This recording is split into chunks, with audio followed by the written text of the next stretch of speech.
Hello, Linda. This is Josiah Vincent.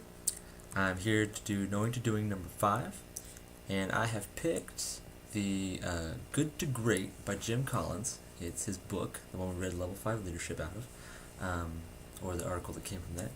And I've decided to pick out Chapter 6, A Culture of Discipline. In this chapter, he talks about 4 main concepts, which is building a culture around freedom and responsibility with a structured framework. Number 2 is filling that culture with self-disciplined people who are willing to go to extreme lengths to fulfill their responsibilities. Number 3 is to not confuse a structure of discipline with a tyrannical disciplinarian, which is a very important note to have on this because it does separate just great leaders from great companies.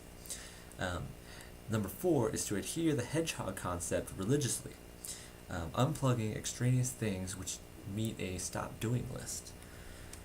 So I'll go ahead and talk about some of the new concepts to me.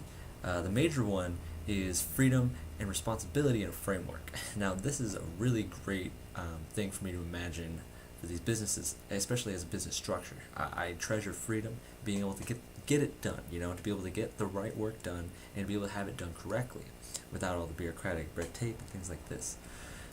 So being able to respect the self-disciplined individuals who are able to drive themselves and be able to get committed work done by simultaneously keeping the structure of the organization in flight, going the right direction. The authors of this book focus on a really cool analogy of the pilot flying an airplane. So for me, I really feel a strong connection with that, with my love of freedom and flight. The things I am able to agree with, the major thing I agree with on this is the culture of discipline. It is amazing to read some of these stories about successful business turnarounds by the disciplined workers, just the hard workers. It's good to know when hard work can really pay off. And in our culture now in the U.S., you don't see as much of that hard work really getting to and being able to push businesses to the next level. Now, one of the difficult things about that is that I'm not sure how much of that still translates to today. So I want to read more about articles on this concept and maybe some of the newer concepts with companies like Google and Nike, where they're in an international and global age, which you were discussing not too many days ago, about how we need to expand our ideas about management and leadership because of China and India and this increase in competition and these totally different cultures, totally different ideas where they're extremely successful, and it's just a huge boom and a lot of hard work, strong levels of discipline, with these interesting new ways of navigating the leadership. So I would like to read some more of that. Not that I necessarily disagree with any of this. I would just love to see what that is, what this new world of competition has brought since the age of this article. So I saw myself in this article in a couple of ways. One of those ways is that I saw myself as being a dedicated member of one of these teams. This is really awesome material for me to read. The people who will wash their cottage cheese, as they say in the book, are the kind of people that I just love being around. Seeing that dedication and the discipline for the work is what I grew up on with my father, and people I've always looked up to are the kind of people who have that discipline and have that goal and have their own dreams about it, and being able to make those things move to the next level.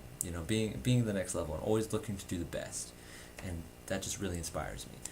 The second thing that I took away from this or saw myself in was that the stop doing list. I actually made a stop doing list when I was in high school in order for me to get on my education, because before that I didn't take my education very seriously.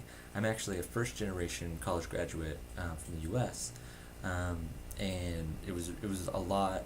I had to really take a lot of self-discipline and a lot of responsibility to not do what my family did, which was just go to work. They would just go find a job, or they'd make a small startup business, and it was always something very small.